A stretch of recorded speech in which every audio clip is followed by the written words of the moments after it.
Stephen Fulton and Naoya Inoue demand the utmost respect from the fighting world ahead of their 122 pounds title fight on Tuesday. I know they shouldn't need to be praised for wanting to test themselves against the best. But this type of matchup is becoming rarer and rarer in boxing. Two men at the peak of their powers willing to lay it all on the line against the best opponent they could currently pick. Simple, right? It's a bout that puts the rest of the boxing world to shame.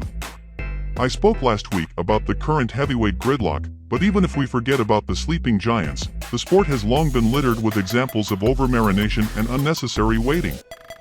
Fulton and Inoue will meet just 4 days before the second super fight of the week, but as good a fight as Crawford vs. Spence is, it is undeniably too late in both fighters' careers. Fulton, 21-0, 8 KO, is just 29 years old, and his opponent, Inoue, 24-0, 21 KO, is just 464 days his senior.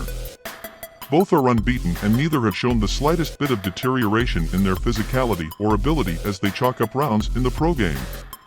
Inoue has been tested more than Fulton, notably against Nonito Donaire and perhaps Jason Maloney, but there would be zero surprises if either man, or both, delivered career-best performances inside the Ariake Arena.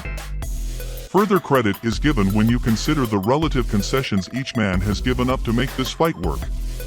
Inoue was going to climb up from 118 pounds to 122 pounds anyway, but to take a fight of this difficulty in his first at a new weight is admirable, as is Fulton's willingness to travel east and fight the Japanese monster in his own backyard.